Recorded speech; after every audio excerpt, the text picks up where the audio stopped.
From the Far East, an uncontrollable fire burns. From their souls, the fighting spirit still yearns. The seductive allure of competition, a decades-long run. The light of the warriors cast beneath the rising sun. Some heroes on the page, and the lore we've yet to write. They share the passion for winning, and the love of the eternal fight. Aja to Saya, Minami to Tam, Chigusa to Utami, every name a stone, fortifying the legends from Japan. Welcome to the Cult of Joshi, with your host, Raja and John. Hello, and welcome back to another episode of Cult of Joshi. I'm your host, Raja, and I'm joined, as always, by my co-host, John. Hello! And here we are after the opening weekend of the 5-Star Grand Prix. Woo! Full of tournament action, 3 whole nights of just drag out, beat down, fun times. We didn't even sleep. We barely slept. We created new synthetic luxury drugs. Yes, this weekend there was so much going on. Oh, it was cold medicine and it was aspirin, insane. whatever it took. But we had pizza. A great time. Yes, of course, pizza. Good pizza, buddy. Delicious pizza. Hey, did you know that Pizza Hut's like doing a throwback thing now? Are they? Yeah, they sold the company, so I didn't want to do it, but then I watched the throwback. Like with the red lights and stuff in the no, restaurants? I think some of them are, but it's like the pizzas are like, they look better. Oh, well, we may have to try one. I think it's going to be good for this weekend. Because we still have 3 whole weeks of this tournament to go through. Yes, we do.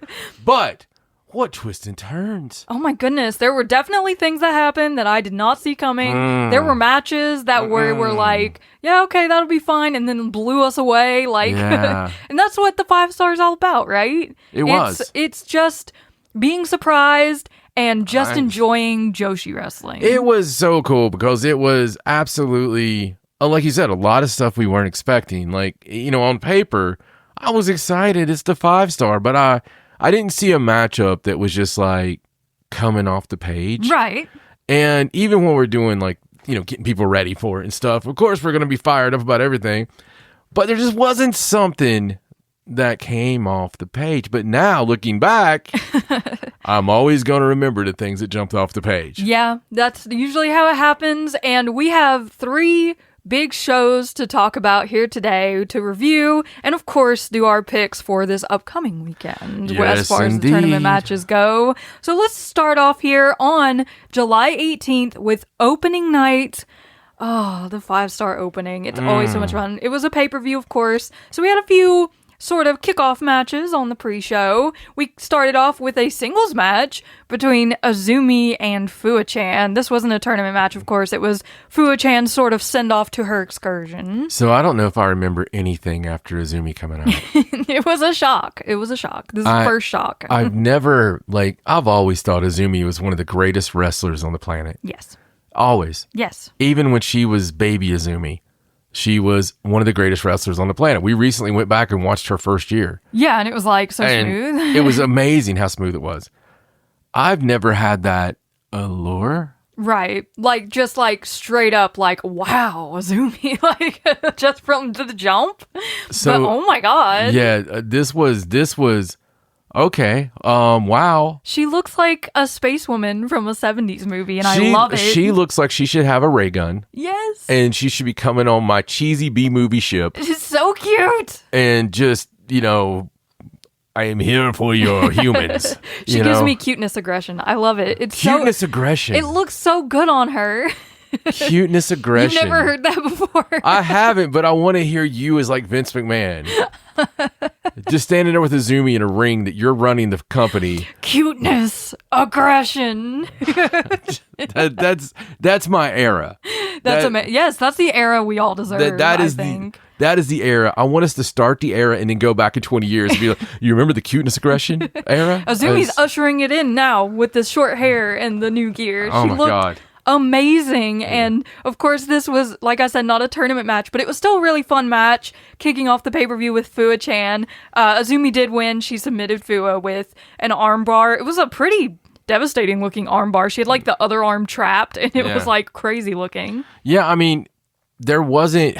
It's a pre-show match, but it's what we expected. But it's just fun, man. I mean, I like seeing Azumi take control like that. Yeah, and there was no doubt who was going to win this. Yes, exactly. The other pre-show match was an 8-man match where we saw Emma Maishima, Matoi Hamabe, Rion, and Waka Tsukiyama take on Kyoko Kotatsu, Starlight Kid, Utami Hayashishita, and Maki Ito. Before we get to your entrance thing, can we just talk about Rion finally getting her new Ito Respect Gundam gear? Yes. She looked so fluffy and adorable, and she finally matches. Yes, no, it was fantastic gear, and she did wonderful with it. And I don't know what you're talking about, young lady. Okay, you haven't been going on about the other team and their entrance. Because it was perfect. It was. Because it was like the most happy I've ever seen Utami. It was adorable. And it was just like this amazing team that on paper we knew when we saw it, we were like, oh, that's weird. That's a crazy team. And it's funny because we love Kotatsu so much. And it's like we want so much for her. We want so much for her. We do. She's amazing. But because she looks like and I know she looks like an action star. Yeah. You know, like a cool one. But when they came out, they being Kyoko, Starlight Kid, Utami, and Maki Ito, when they came out on stage and they're just laughing and smiling and just holding hands, you talk about a cuteness overload. It was just, honestly, it was just good. It was. It was just like this wholesome feeling, and it felt like, well, let's put it this way. Night one felt a hell of a lot different than night two. Yes. You know, and I'm not meaning in different. a wrestling bad kind of way. Wrestling's probably better on night two.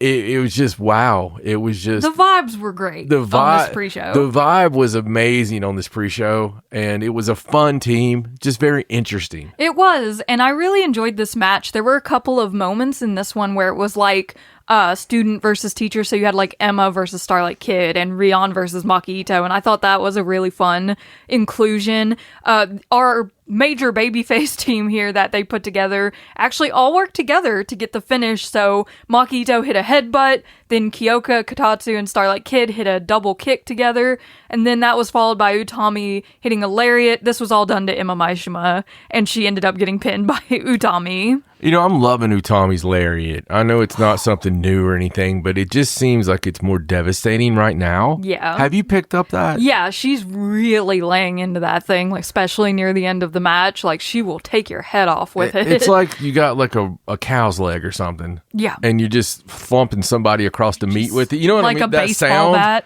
It's that sound. It's like Rocky hitting the side of beef. Yeah. It's just, I had to throw the Rocky thing out because of the damn movie coming out with Sylvester Stallone. You can't help yourself. Holy crap, it looks good. It does look good. I Play Rocky. That's the name of it. If you haven't watched the trailer, go watch the trailer. Damn, that movie looks good. It looks great. And so was this match. It was a lot of fun. A great way to just like get you ready for the main bulk of the tournament action for this pay-per-view. But after that, we got into the sort of introduction of the participants of the 5-Star Grand Prix. I thought they did a really good job this year. It was a very cool presentation. Instead of having everyone out on stage at the same time, they had these boxes set up, sort of like backlit boxes for each block, and then they would have one girl at a time stand in front of it. So when they were announcing her box would light up and it would show her. And I thought that was really neat. A lot of traffic. They did a great job of us not seeing anything. I thought it was funny. The only one we seen running into her spot was Akira. Poor Akira. It was the only one that I saw shuffle into it. Everybody else, you know, people like Starlight Kid's made for it. Yeah. She's hitting that pose. Starlight Kid's like, oh, I get to stand in a light in a box? Okay. Like a doll. You know, just excited. She loves that stuff. It was fantastic. And listen, man, Stardom does pay-per-view stages right. Yeah. It doesn't matter what you're looking at with Stardom. When they do a pay-per-view stage, if it's kind of mid, there's something really wrong because they just go... They go all out. They go all out with it. Especially for like All-Star Grand Queendom. I do wish that they would Queendom. pull back like and do the drones again. Yeah, Like- the drone at All-Star Grand Queendom was really cool. It was cool. I don't know if they just saved that for the two really big shows, but but they should bring it back. It was a cool introduction. I always like the big introductions, whether it's all the girls in the ring or this was a really cool way of doing that without, wasting everybody seeing the girls all at once. Yeah. You know, I thought it was excellent. I really enjoyed it. I've always thought that kind of kills Pops a little bit when you bring everybody out that people are waiting to see. Yeah, because then you like get spoiled for the new year and stuff before like you get to that girl. But this way, you got like the first look was just a tease. It was a tease, yes. So that kicks off the actual pay-per-view main card. And before we got into tournament action, we had another 8-man match where Rina, Konami, Natsukatora, and Saya Kamatani took on Maika, Sariano, Hanan, and Suzu Suzuki. So a lot of really heavy hitters in this match.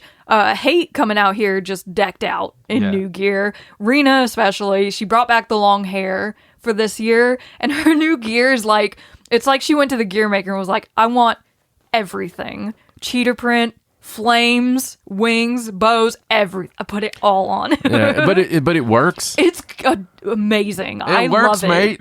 It works on her for sure. She got a really big spotlight in this match. Of course, there was the Saya Kamatani, Suzu Suzuki back and forth. Like, everyone wants to see Saya Kamatani even close to that red belt right now. Yeah, sets off alarms. But this match ended with Rina pinning Hanan, the Wonder of Stardom champion, and her big sister. And her big sister. And wow, I mean, obviously, we know what the implication is. Oh, I was so excited the moment I saw it. I was like, well, it doesn't matter what happens in the 5-star at all, because that gets her a title match. Like, you can't get around that. Yeah, and what a title match that'll be. I mean, can she beat Hanan 2 times in a row? And in a singles match? I don't know, but it'll be a hell of a defense. And, you know, that's the thing a lot of people forget about, especially online. If you're in the title match... Yeah. You're in the title scene. Exactly. And that's really what matters is the fact that you're in the title scene. You're looked at as one of the upper echelon. Mm-hmm. And, you know, it's one of those things that's easily forgotten. Yeah, because it's like, it's not just like another defense for the champion in Stardom. It's like you're fighting for the title. You're always going to be in and around that title scene. I mean, I don't know if she does the white belt yet, but she might. And she could. I would be all for it. I mean, she's excellent. She is, and as evidenced by her performance in the 5-star last year, I think we're going to see great things come out of her this year as well. But that gets us into the actual tournament action. Our first tournament match in Red Stars A was Akira Kuragane versus Sayaka Kurara. Akira tried to jumpstart this match by attacking Sayaka early. It didn't help her much. She got Tokimeki speared, and Sayaka won the match to get her first 2 points in the tournament. Yeah, and she looked great. I mean, she looked strong. She looked ready.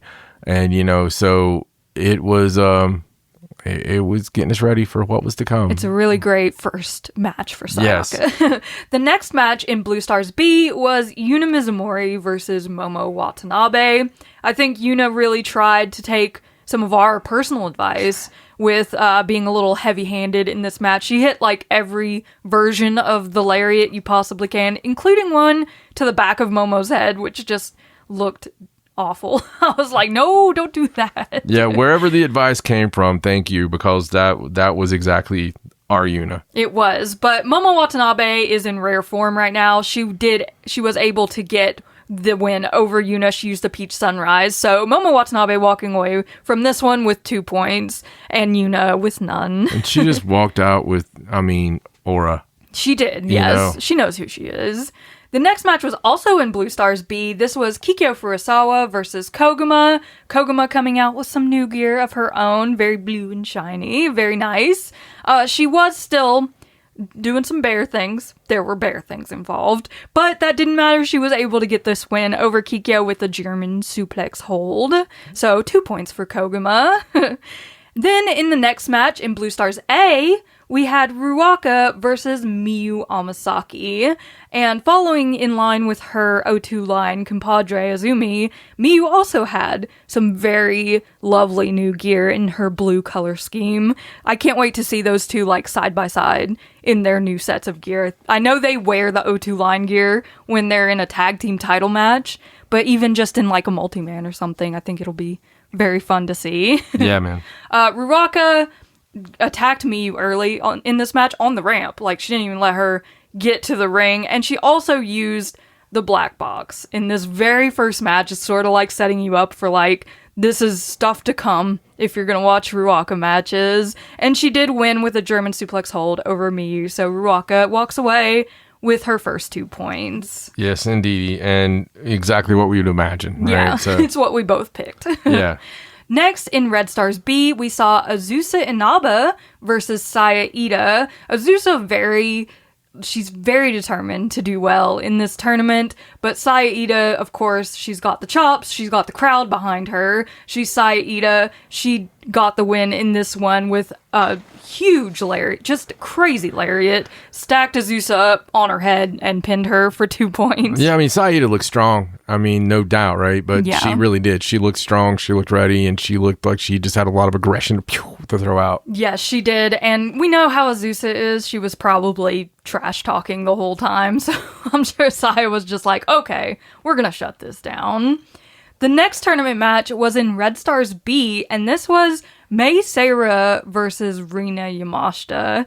And for my taste, this was the tournament match of the first night. Like, this was my favorite tournament match of night one. I thought it was excellent. Yeah, it's. I mean, I agree. It's match of the night. They did a great job of playing on Rina Yamashita's size because she's much bigger than Mei Seira, much stronger. So there were times when she stopped the hair Beal entirely by just not letting Mei throw her. She caught Mei off of her springboard off the ropes, and she also suplexed Mei into the ring over the ropes when Mei was trying to pull her out of the ring. So I thought it was really cool that they were just making sure it was this is the stronger competitor, and Mei had to overcome that. She did manage to body slam Rina once late in the match, and then she used the Rolling Star to trap Rina Yamashita to get the win. Yeah, I mean, it was great. And, definitely as far as tournament matches go, it was a hell of a way to start for, Rina Yamashita and for Mei. I mean, obviously Mei won,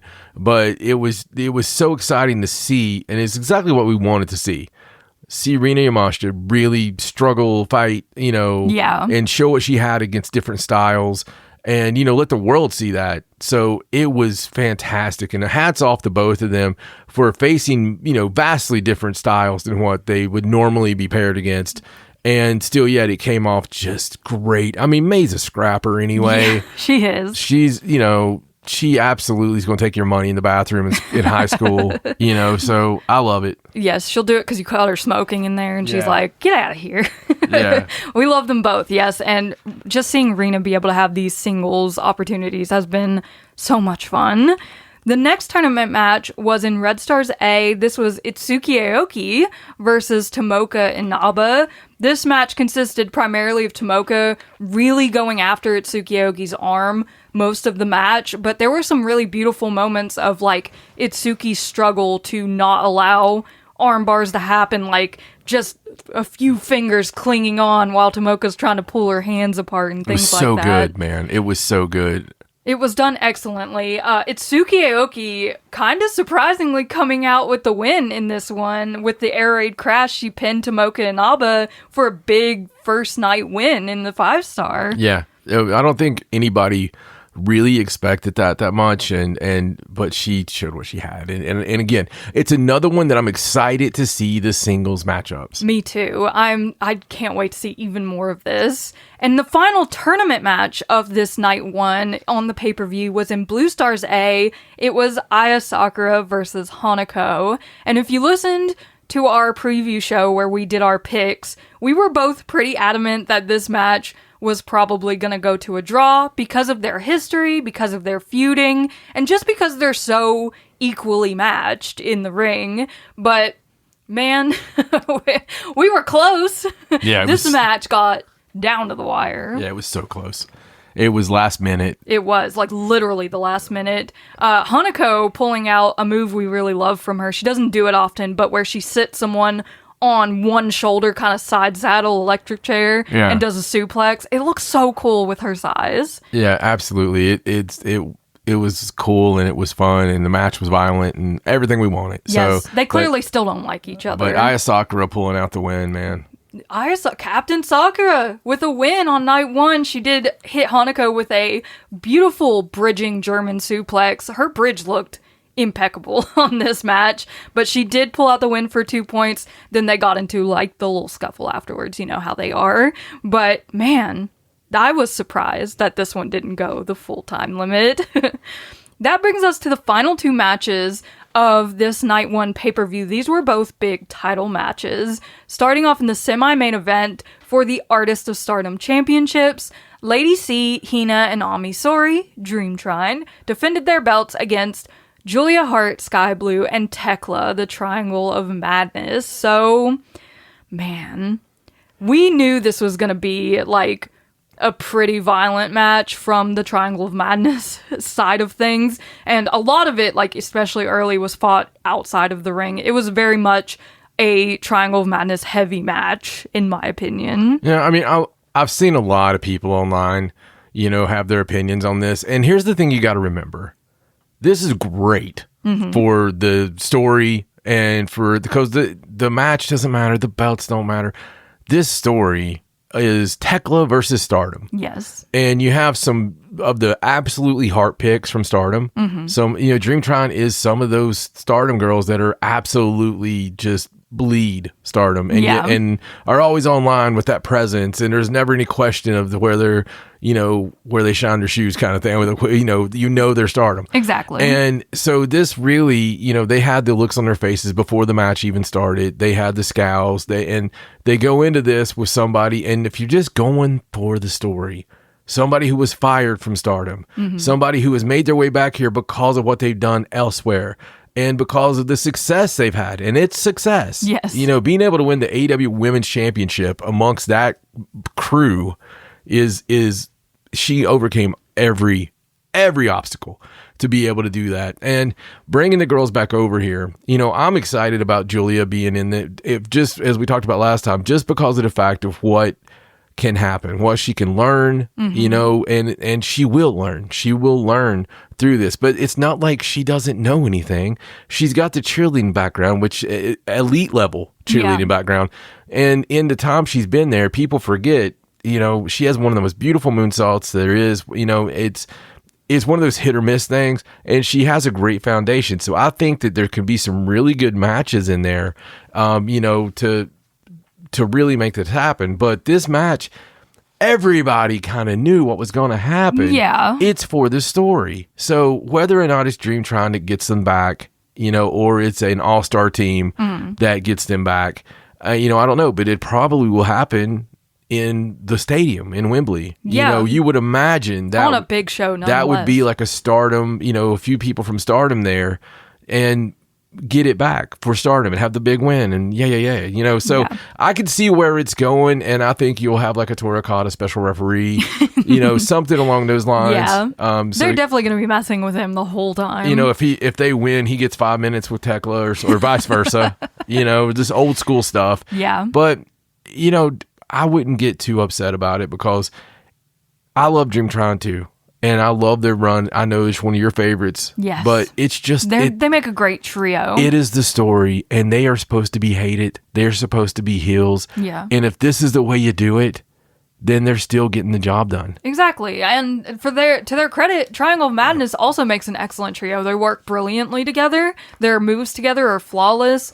They did have some shenanigans to win this match. Of course, Julia and Sky using the belts to hit some of the Dream Trine girls, and then everyone got involved in the finish. Julia hit Ami Sourei with the Black Mist, Sky hit her with the Code Blue, and then Tekla hit her with a curb stomp in order to pin her. So yes, the Triangle of Madness are the new Artist of Stardom champions, and even cooler, just a few nights later, we got to see those belts on AEW, where Julia and Sky did a little video package holding the Artist of Stardom belts, and I just love that they're being showcased at all on AEW, and now they have a tag team title match against Divine Dominion coming up, and they're probably going to wear those belts out at that point as well. I think it's going to write Julia off.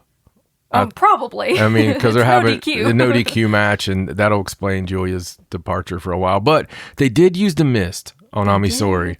It's interesting. You know what that mist can do. Yeah. We'll see what happens. We will see. Yes, the Dreamtime girls obviously were devastated, but I don't think this is the end of Dreamtime by any means. No. That brings us to the main event of the Night 1 pay-per-view, which was for the IWGP Women's Championship, Shiri versus Natsupoi. What a weekend for Shiri. This match was just beautiful. That's like the best word I have to describe it. It was violent.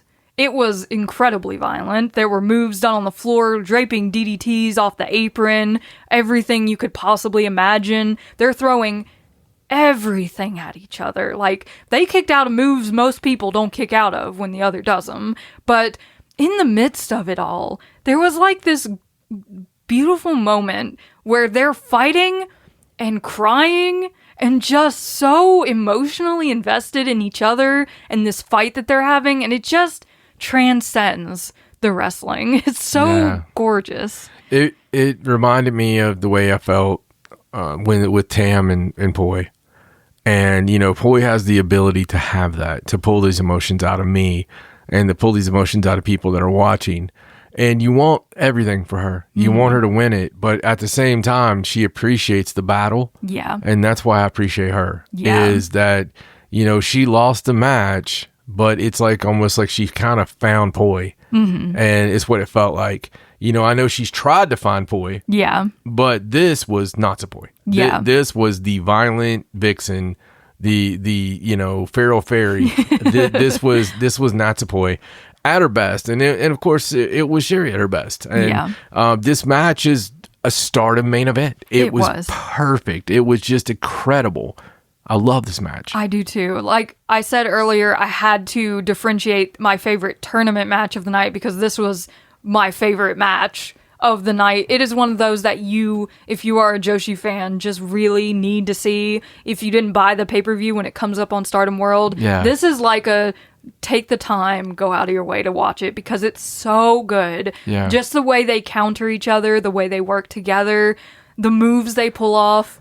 Of course, it didn't end in the way we initially thought it was gonna end. We were pretty sure that Natsupoi had a really good chance of becoming the new IWGP Women's Champion. A Stardom match to me, like a Stardom main event, is very much like the difference in singles and an album. Mm. And that's why you can't watch a Stardom main event match in GIFs. It just doesn't work. Right. And I know that's what a lot of people do these days. Oh, here's a clip of this, here's a clip of that, and you think you got it all. That ain't how it works here. This is like listening to Led Zeppelin 4. I mean, you got to listen to the whole thing. Mm-hmm. You got to watch this match. You got to watch it from beginning to end because of the stories that are told. And, whenever you have one of these high-level matches, and I would say in all of Joshi, when you have these high-level matches, the storytelling is so incredible that if you don't watch it from beginning to end, you don't get that same beauty. Yeah, you don't get as invested. Yeah. And it's so immersive. They pull you in so easily because they're that good at what they do, especially these two. They are just top tier in the wrestling world in general. So what's next for Shiri, you think? I'm not sure. She's going on excursion. Of course, we knew that going into the 5-star because she's not competing in the tournament. So I guess she'll be doing a little traveling, maybe find some people to defend the IWGP belt against in America. I wonder if there's anybody coming in that will be good for challenging that. I'm sure there will be. You never know. But that pay-per-view was really good. It was a lot of fun. Yeah. I kind of liked that we didn't have all 16 tournament matches because I feel like some would have gotten cut very short in that case. So I liked the pacing a lot of this first night. Of course, I would have loved to see some more of the girls get their moment to shine, but I thought it did excellently. I liked the whole thing from start to finish. It was a really fun night. Yeah, it was. I personally would have preferred to have one more marquee tournament match. Like one of the big ones people are looking forward to. I think you should always start with one of those. I agree. Yeah, that would have been the only change I would make is just have one of the matches that people see and they're like, ooh, Yeah. that one's first. I know we had some great ones, and we had great ones all weekend, but just having one of those anchor matches. I agree completely. But the next night, on July 19th, we were in Toyohashi, and we kicked this one off with a fun little tag match, Emma Maishima and Matoi Hamabe teaming up against Saori Ano and Natsupoi. So, this match was primarily to celebrate Natsupoi's birthday. Happy birthday, Natsupoi. Yes, happy birthday.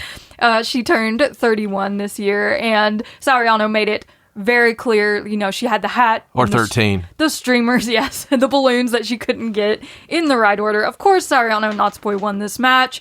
Natsupoi submitting Emma Maishima with an armbar for her team to win, but it was just a fun little tag match to kick us off for the tournament action. Our first tournament match of the night was in Blue Stars B. We had Hanan versus Kikyo Furusawa.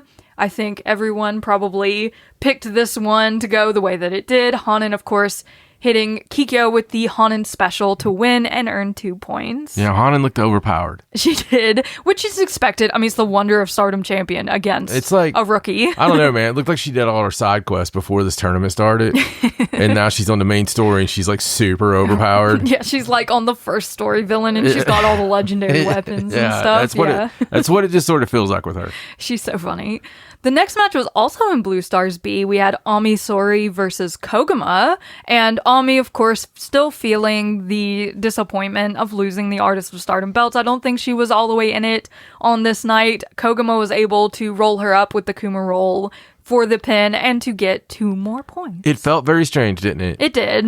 It's like she wasn't all there. Yeah, it just exactly that. But, you're going to be like that the night after you lose the belts that you cherished so much. You better get a short memory. In the next match was Blue Stars A, and Ruaka was taking on Rion. So Rion really, she does her best in this match. There was a lot of attempted foot stomping and whatnot, but Ruaka just barely, she barely edged her out on the trickiness. She was able to defeat Rion with a body splash and gain 2 more points.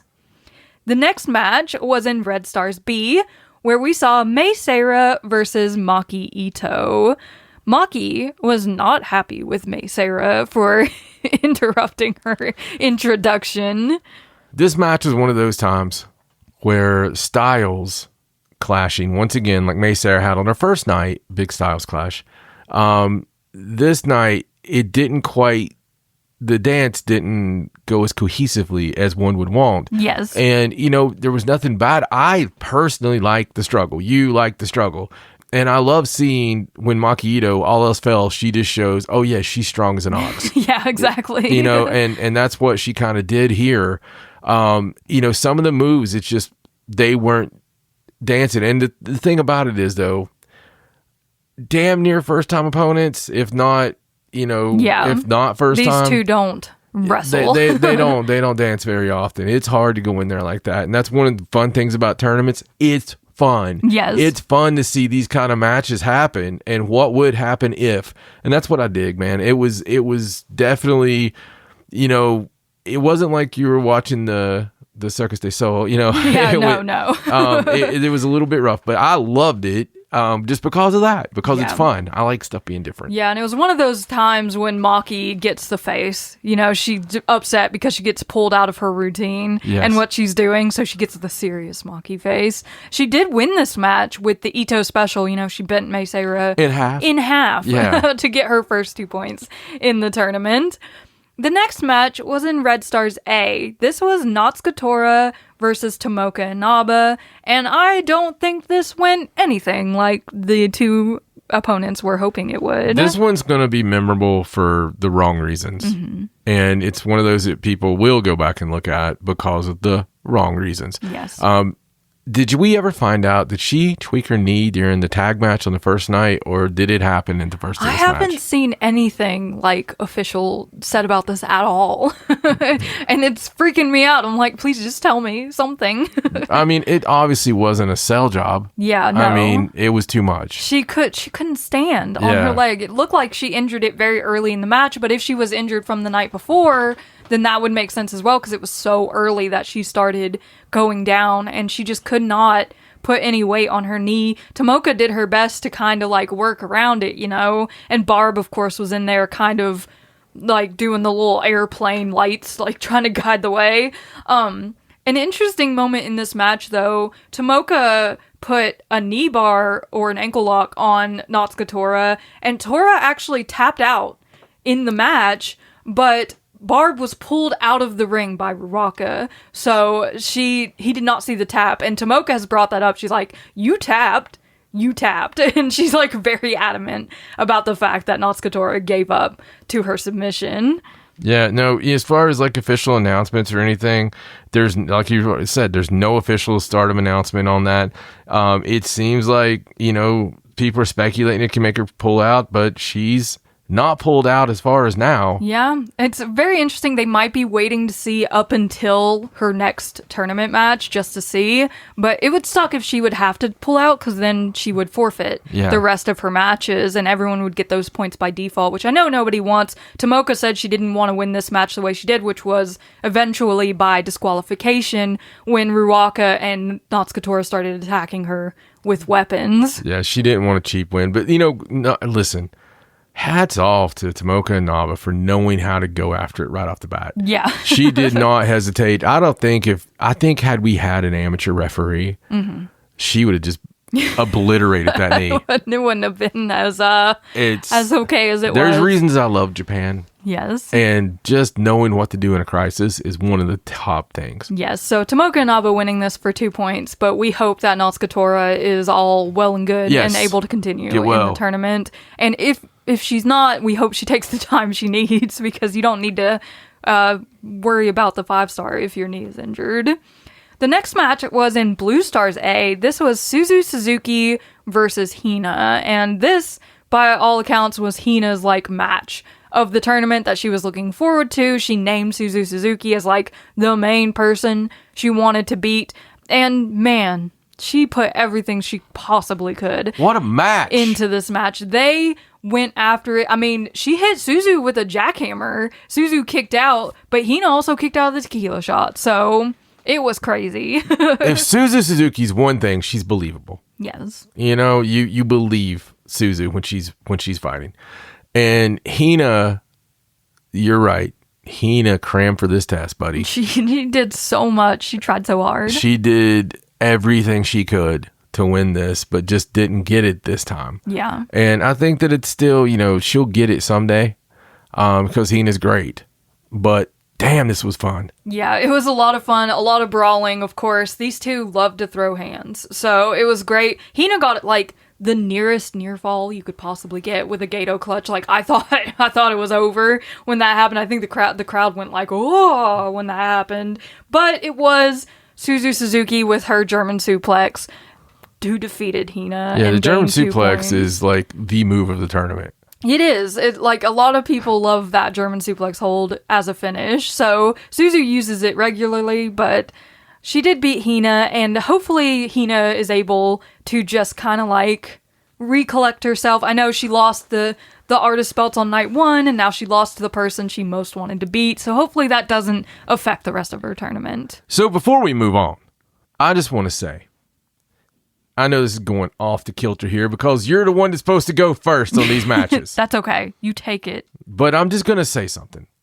Sometimes when you're watching a tournament, you're watching a event, you're watching a night of wrestling, any kind of event, there are certain things that happen, and you can't pick what these are. You can't decide, well, this match is going to be the one that gives us the feeling. This night's going to be the one that gives us the feeling. You know what? You're going to be met with what you should be met with. You're going to be met with a bunch of ha-ha.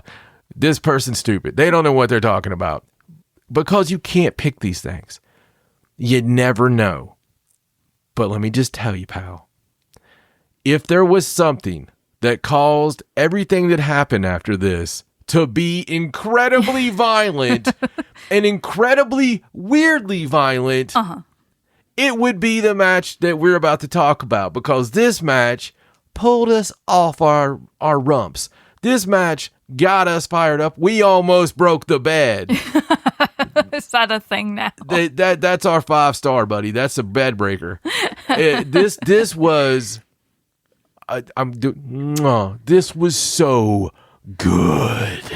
It's hard to put into words sometimes when something comes out of nowhere and slaps you across the face and is like, pay attention. But that's what this match did. And of course, we're talking about the Red Stars B match between Utami Hayashishita and Rina Yamashita. Oh. I don't know what was happening in anyone's mind when these two came out to the ring, but they decided to just, like, these two have never faced before. Ever. So they just decide, they come out wearing Fujita Pro Wrestling School shirts, they take those off, and they decide to bang. Like, I was like, what is happening? It was so violent. They just fought. This was a fight. It was crazy. Early in the match, Rina Yamashita hit a lariat on Utami against the ropes. They went flipping over the ropes to the outside. You don't see that in Joshi a lot. No, that's more of that's more of something in the States, or that's something from the 90s. Mm-hmm. It doesn't happen very often. Everything has a place normally. Yeah. And they burned the place down. Dude, they blew the roof off. It's hard to put into words sometimes when matches like this that just grip you from start to finish. A full 15 minutes of not looking away because this match was so excellent, and I need everyone to go watch it. If you haven't seen it, you need to find the Toyohashi show from the 19th, and you need to go watch this match. Utami Hayashishita versus Rina Yamashita is pro wrestling done right. It is what the spirit of Joshi is all about. Yes. And it brought up all the ghosts of the past. Oh my God. We were in the 90s again all of a sudden. We were in the 90s. Hell, we were in the 2000s. We were just in Joshi wrestling lore and legends. These two girls beat the dog shit out of one another, and it was beautiful. It was. And part of the ending sequence of the match was both of them attempting to hit their finisher. And if you know these wrestlers, they have a similar finishing maneuver. Rina calls it the Splash Mountain. Utami calls it the hijack bomb, but it's a, over razor's the head. Edge. It's a razor's edge, yeah. Over the head crucifix bomb to your death. Neither of them were able to hit it. I think that if they had, the match would have ended, but Utami manages to cover Rina right as the bell rings for the time limit draw. 1 point to each of these ladies, and they both freaking deserve it. They both deserve like 5 points for this. Yeah. I mean, it was crazy. It's an award getter. It was so good. So far, match of the tournament. Yeah, absolutely. I think up to this point, at the very least, match of the tournament, it just moved something in me. Like, I was like, this is the feeling, as you said. Yes, it's the feeling. It's what the 5 stars all about. But we did have one more match after that one, the main event. In Red Stars A, Sayaka Kurara, the hometown girl here in Toyohashi, going up against longtime rival Rina. And Rina, she does not like Sayaka Kurara. She wants so badly to just defeat Sayaka Kurara in this tournament setting. Yeah, I mean, here's the thing. Like, Sayaka Kurara also had a hell of a opening weekend. Yes. And for many different reasons. Uh-huh. But she had, memorable. That's the thing about it. No matter what you think about her, no matter if you see her blink and you hear the ding, ding, no matter what it is, she has an ability when that bell rings that she grabs onto that fighting spirit. Mm-hmm. And she has some amazing matches, bro. And this was a hair getting torn down sort of Sayaka Kurara match. Yeah. They hit each other with like all of their moves. There was a Pink Devil. Sayaka hit the trio of Tokimeki moves, the stunner, the Falcon's Arrow, and the spear. But a big part of this match was like Rina countering the spear. Like, she did it a few times, keeping Sayaka away from her, but by the end, Sayaka was finally able to rev up and hit the Tokimeki spear to pin Rina and win this match in her hometown. Yeah, it was a really, really solid match. So that's already 2 wins in the tournament for Sayaka Kurara. Rina, of course, was upset about this loss, but I don't think this is going to be at all the end of Rina's tournament story. We have seen in the past people who don't win going into the tournament tend to do quite well on the way out. It's kind of the way of things in Japan. It's the way. But that brings us to our third night of tournament action on the 20th of July in Osaka. We kicked this one off with a 4-way match featuring the people from the tag match the night before. So Emma Maishima versus Matsui Hamabe versus Sariano versus Natsupoi. This was, of course, another really fun match. I love seeing Sariano and Natsupoi go after each other. And when they're left alone in the ring, they have that sort of like smile and understanding look at each other.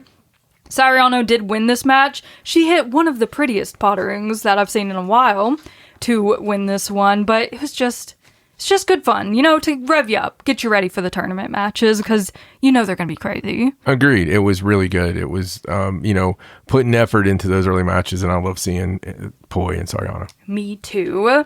The first tournament match of this night was in Blue Stars B. This was Kikyo Furusawa versus Momo Watanabe.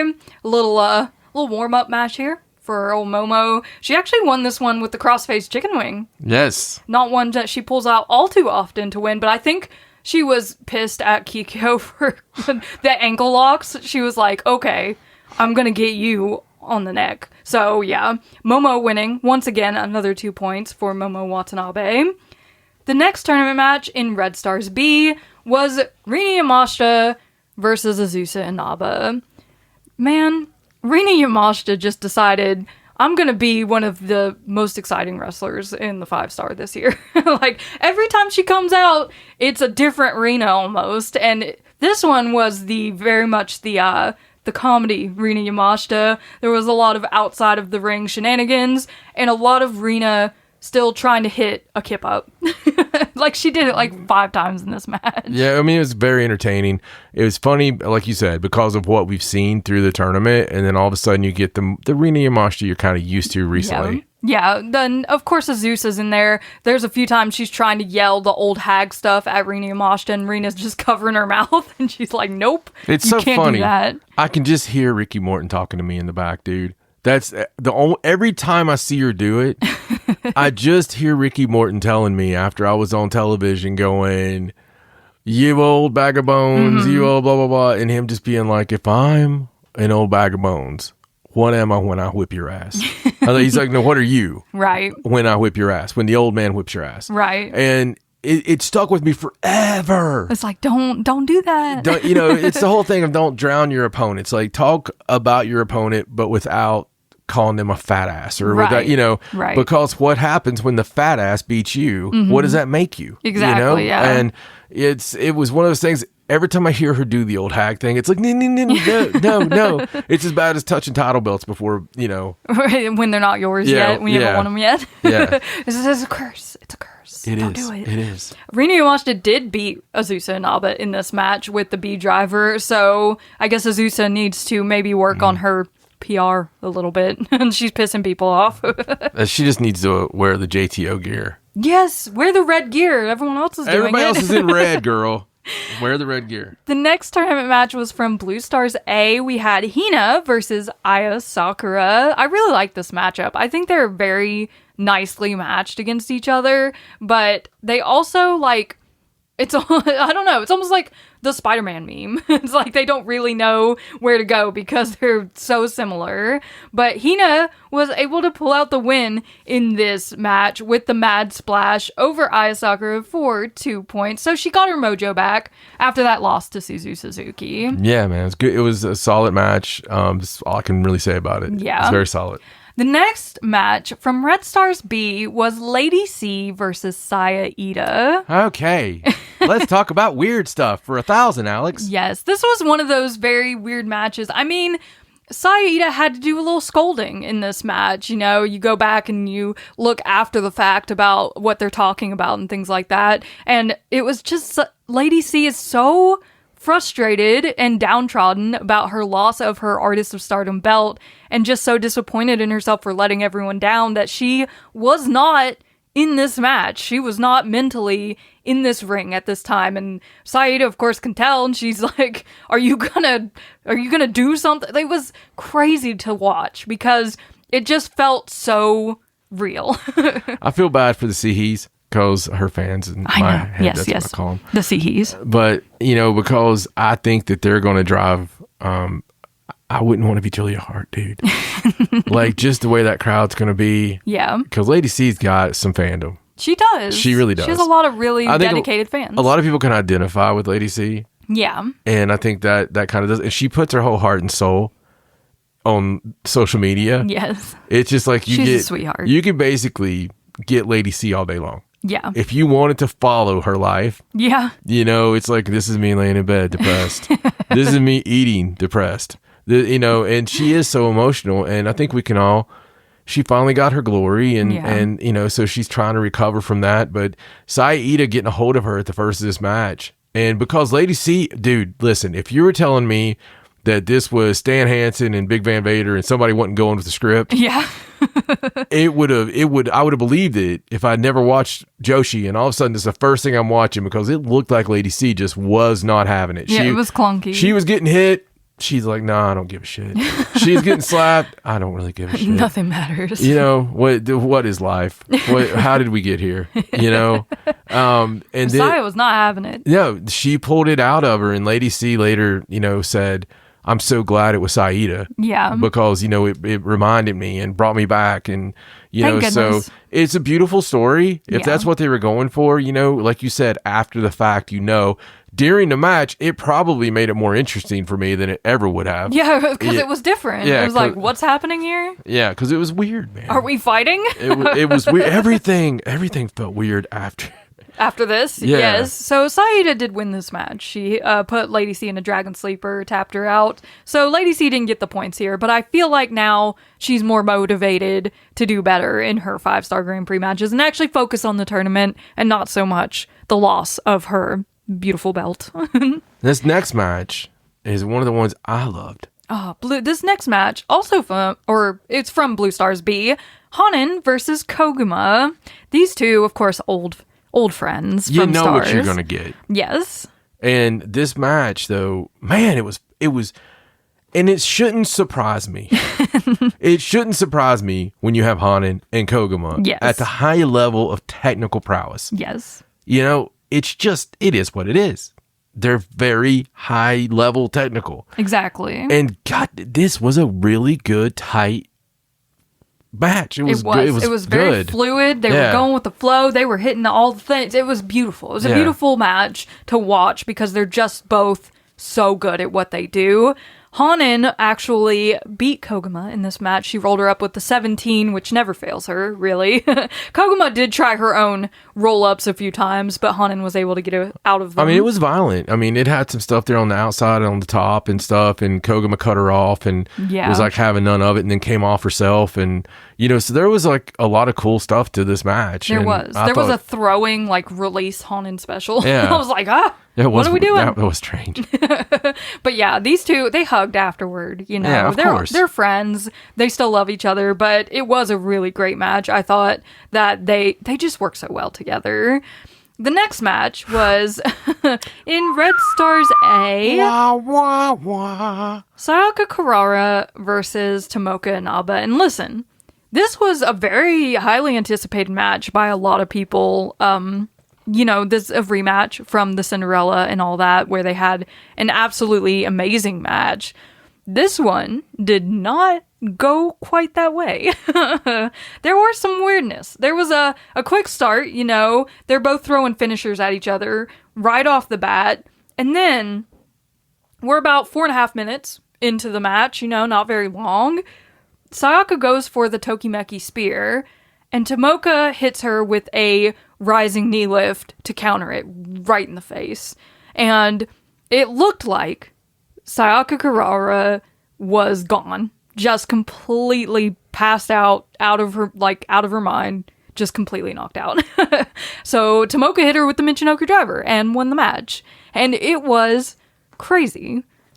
It was. I mean, obviously, the Tokimeki Spear it wasn't the only time it was tried. And, she did a really good job. Tomoka really had her number on that. Yes. But it was a great start. And you could tell it was going to be a hell of a match. But yeah, it looked like she got knocked the fuck out. Like, it looked like she got knocked out. And I don't know any other way around the fact that she just got knocked out. Yeah, I couldn't imagine a world in which this was a sub 5 minute match. No, or work. I mean, this seemed like it was. If it was, congratulations. Oh my God. Scary. Congratulations, you worked me. Yes. But it looked like it was just like, wow, okay, that's where we're going. And, so very interesting stuff. And I hope that Sokka's good to go. Yeah, she did provide an update on X. She did say that she was doing fine and that everything was okay, but she did have to get carried to the back after this match on Saoriano's back. Like, it seemed like she was completely out of her mind. She looked like a sack of taters, man. Yeah. Like, it looked like she was dead weight Jones. It did. And I mean, I vividly remember from their Cinderella match this same spot with the knee counter to the spear, and it was like a beautiful sell and drop by Sayaka. So maybe they were trying to recreate that magic, but it didn't really come off quite the same way in this instance. Tomoka won the match, of course, after the pin. Yeah, I'll never forget it. It was crazy. It was scary. Like, I think that she should end with, the knee should be the finisher. Yeah, just run with that, man. Like, what's the girl from NXT that I just showed you the match on TNA? Thea Hale. Yeah. So I love Thea Hale. And, she had the one mess up there with, Mariah May. She did, yes. And they use that now. Yeah, that's her finisher now because she knocked her out. But that's an extreme version of this, but normally it's kind of like Stan the Lariat Hansen, whenever you have something, the heart punch of Fox Baker, whenever you have something that for whether it really did it or not, you use that as your finisher. Why not? Yeah. Because you can't get any better than something real happening. Exactly. So yeah, this match definitely wasn't the match that we imagined when we saw this matchup coming, but it was memorable as heck. So that kind of matters more, I think. The next match was the semi-main event. In Blue Stars A, we had Hanako versus Miyu Amasaki. And these two, of course, have their own feud because of the tag team title picture. They're always in and around each other because of that. And this was a lot of fun. I thought it had a lot of inclusions from their seconds, who were Azumi and Maika, of course. So, like, Hanako's carrying Miyu around the ring on her shoulders, and she's gonna go for a DDT, like suplex, and Azumi steps in and like helps Miyu down so she doesn't get hit. Cheats. It cheats. And it was just crazy. They battled the whole time. It was very much Hanako trying to get back her loss where she and Maika were not able to win the tag team titles, and she was successful. She hit Miyu Amasaki with the JP coaster, and she pinned Miyu Amasaki for 2 points. So Hanako off to a pretty good start in the tournament, but that didn't end there. It was kind of crazy because Hanako's like holding up the goddess belt, she's antagonizing Miyu, and Azumi gets in, of course, to protect her partner, at which point Maika also gets in and is like, hey, what's up? So, no entrances, nothing. They just start the main event. Azumi and Maika start throwing hands. It was awesome. I mean, and you said it before it even happened. You're like, look, they're in gear, they're out there. It's just weird. You're like, we need to do an ECW thing. It just needs to go. And that's I agree totally. I love the stuff when it's different. I love the different stuff. Me too. It just makes it so much better, especially when you're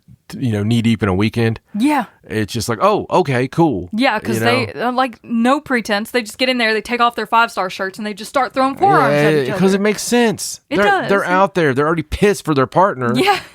And let's just go, bro. Let's just go. Yeah. And they did. This was also another excellent match. Of course, these two are two of the best wrestlers you're going to see. And this main event was so exciting. It almost went the time limit because 15 minutes is not a long time in the grand scheme of things, especially when you're as hard to pin as Azumi and Maika are. But Maika did hit Azumi with a super Michinoku Driver 2 off the corner, followed by her wrist clutch variation of the Michinoku Driver 2, and pinned Azumi for the win. So on this night, Hi Mate has the wins over O2 Line, which is very interesting. Yeah, I mean, it's as much as I want Azumi to run the table, It was a really good match. It was an excellent match, excellent opening weekend. And we're going to talk about the standings of where we're at now. But this, I mean, it's opening weekend. So there's not a lot of weight behind anyone's points yet.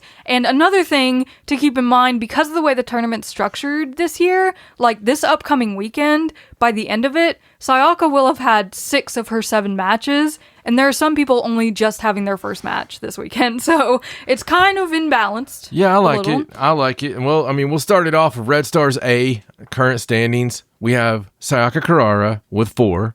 We have Tomoka Inaba with 4, which is interesting. Asuki Aoki with 2, Maika with 2, Azumi with 0.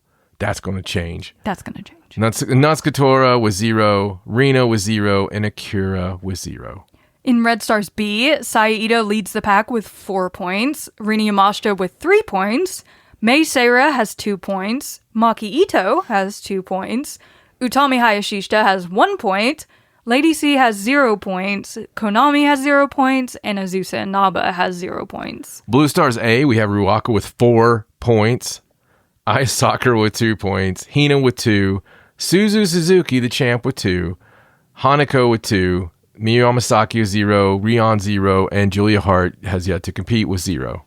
And in Blue Stars B, we have a 3-way tie at the top. Hanan has 4 points, Koguma has 4 points, and Momo Watanabe has 4 points. And following them, Yuna Mizumori, Ami Sori, Starlight Kid, Saya Kamatani, and Kikyo Furusawa all have 0, but there are a few of them who haven't even had a tournament match yet. Right. And speaking of standings, would you like to know how our personal points came out for weekend number 1 on our picks? I mean, maybe. Currently, after opening weekend, we are standing at 14 points John, 17 points Raja.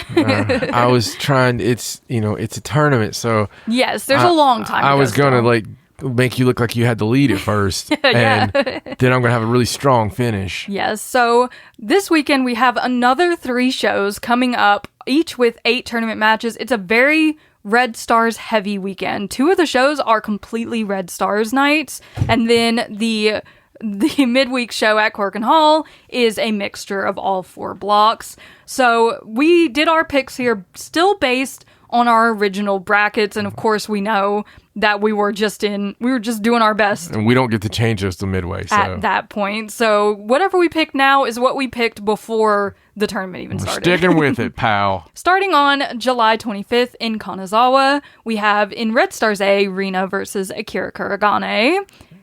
And I picked Rina to win. Me too. Also in Red Stars A, Sayaka Kurara versus Maika. So I had that as a draw. Uh-huh. I don't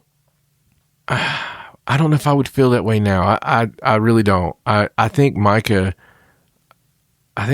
might take that. I have Maika picked. See, like I said, your picks are going to change. Yeah, no, it's interesting to know what I feel after the first weekend. Yeah. Get a feel for the lay of the land. Yeah, but I'm, obviously sticking with the draw. The next match in Red Stars A is Tomoka Inaba versus Azumi. That's going to be a slobber knocker. Yes, they're going to kill each other. That's the thing now is I'm super excited about the Tomoka match. Yeah. And Azumi needing a win. Yeah. Holy crap. Yeah. I picked Azumi. Yeah, me too. Me too. I picked Azumi from here on out. The last Red Stars A match is Itsuki Aoki versus Natsuka Tora, and I have Itsuki Aoki to win this match. We may win that one by default. Yeah, we might. It depends. I have Aoki too. In Red Stars B, Lady C will be taking on Rina Yamashita. That'll be probably a super fun match. I would like to go back and change my pick on that. No, I have Lady C pick on that one. I do too. I don't know now. Maybe she's fired up enough from the Saida thing to be able to beat Rina. And Rina's this is her 4th tournament match already, and she's had a lot of success. So maybe she'll get knocked down a peg. I don't know. Maybe. I'm not so sure anymore. The next match in Red Stars B is Mei Seira versus Konami. Interesting matchup. Very interesting. I still think Konami's going to cheat her ass off and win. It's not one we see a lot. I also have Konami picked to win this match. In Red Stars B, Azusa Inaba versus Utami Hayashishita. So I think we're pretty aligned on this one. I want Utami to come out like she's Rina. Like that Rina match. Yes, like the Rina Yamashita match. Just beat the tar out of Azusa. Yeah. I do have Utami picked to win. I like seeing Azusa get beat up. I know. She's good at it. She's just that type of girl that you just, okay. she's that type of heel, man. Yes, she is. And the final tournament match for this night, also in Red Stars B, is Saya Ida versus Maki Ito. I have Maki Ito on this. Me too. We're pretty lined up. I think we're completely lined up except the Maika Sayaka thing, but you said that you thought Maika was going to win, which is what I picked, so we're pretty much 100%. So all's right in the world, finally. On the 26th of July in Joetsu, we have another full Red Stars night. In Red Stars A, Natsuka Tora will be taking on Rina. I have Rina. I have Natsuka Tora winning this one, so I could lose by default on that one. Yeah. The next Red Stars A match is Sayaka Kurara versus Azumi. Definitely Azumi's going to take this. I think Azumi's going to be fired up after this weekend, but I already had her picked. I have her picked as well. Next Red Stars A is Tomoka Inaba versus Maika. I have Maika. I just don't know now. I have Tomoka Inaba picked because of their history in JTO and their mutual use of the Michinoku driver. I don't know. I just felt like maybe. This could be one that Tomoka pulls out. You're right. And the final Red Stars A match is Itsuki Aoki versus Akira Kuragane. I have, obviously, Itsuki Aoki. So, as my disclaimer from the first episode was said about feeling bad about giving people 0 points, this is the match that I picked Akira to win. I thought it'd be interesting to beat her older sister figure. It probably won't happen, but I can't help myself. In Red Stars B, we kick it off with Lady C versus Konami. I have Konami on this one. Me too. Yes, I think Konami will probably take this one. The next Red Stars B match is Rina Yamashita versus Maki Ito. I actually picked Rina. This is going to be hilarious. Yeah, it's going to be a great match. I picked Rina, but it can go either way. It just depends on this one. I also picked Rina. The next Red Stars B match is Mei Seira versus Azusa Inaba. This is a draw. You got a draw on this one? Ooh, interesting. Yeah. I have Mei Seira to win, which is a safe pick, I know, but I didn't do Azusa very good. Well, it seems like this would be a great time for Azusa to get 1 point. And her and Mei could have a 15-minute They epic. could, yeah, totally. And the final match on this night in Red Stars B is Saya Ida versus Utami Hayashishita. The friends, they love each other so much. Yeah, they do. They do. And I think this will be a very competitive match. This could be a draw, but you don't want another draw for Utami. I think Utami wins this. I think so, too. And then the final night of this week on the 28th of July in Korakuen Hall. Big deal because it's Korakuen Hall. Yes, we have in Red Stars A, Sayaka Kurara versus Itsuki Aoki. And like I said, this is Sayaka's 6th tournament match already. It's Kurara. Yeah, I picked Kurara as well. We gave Itsuki a lot of wins this week. Yeah. In Red Stars A as well, Maika versus Natsuka Tora. Big kind of feud match here. Yeah, Maika, I think, is going to take this, and we'll see what happens. I have Maika picked as well. In Red Stars B, Lady C will be taking on Maki Ito. I have Maki Ito in the hall. Yes, me too. Maki Ito for the win. And in Red Stars B, Konami versus Utami Hayashishita. Crazily, because of the storyline, I have Konami. Yeah, I originally picked Konami to win this, but then when I did all my shuffling in Red Stars B because nothing made sense, I changed it to Utami beating Konami here. So maybe I'll eat my words on that one. Hopefully not. In Blue Stars A, Miyu Amasaki will be taking on Suzu Suzuki. And Suzu's unstoppable. Yeah, it's the pose. It's the red belt pose. That's what it is. I have Suzu to win as well. And then in Blue Stars A, we will see Rion versus Julia Hart in her first tournament match. This will be Julia Hart. I think so too. With the mist. Just piss everybody off. In Blue Stars B, we'll see Starlight Kid versus Saya Kamatani. This is so hard. It is. It's really hard. This is so hard. I've got to go with Saya Kamatani. This is the one loss that I gave Saya Kamatani before I knew it was her first tournament match in the tournament. Yeah. I mean, I thought Starlight Kid would be a great person to win over her, so I can't change it. I have Starlight Kid picked to win, and it could happen. You never know. It could. With these two, it really could. And the final tournament match in Blue Stars B is Yuna Mizumori versus Ami Sori. So big strong girl match there. I think that it's Ami Sori. I think we're the ones that win on this one because it's going to be a slobber knocker. But Ami Sori, I think, has this. I have Yuna picked to win, but I wouldn't be surprised if Ami gets her own mojo back after the whole artist thing and pulls out the win in this one. So definitely looking forward to this upcoming weekend of shows. The 5-star is just nonstop from here until the end of August, and possibly even to August 30th when All In is in Wembley. You never know. You never know. But hopefully you guys had a lot of fun with the opening weekend of the 5-star Grand Prix. We know there was a lot of shows on this weekend, but the 5-star just, it's crazy. It's intense, okay? So we wanted to make sure and get on here and review everything with you guys, let you know where everyone stands, and give you a little preview for this upcoming weekend. So make sure you're following us on all of our socials at Cult of Joshi on Instagram, on X, on Facebook. Subscribe to the Cult of Joshi YouTube channel. If you're listening on YouTube, give this video a like, maybe leave a comment about your thoughts on how the tournament started off and what, if anything, has changed in your personal picks because of it. But that's all we have for you this time. I'm Raja, he's John, so long, from the Cult of Joshi. Bye!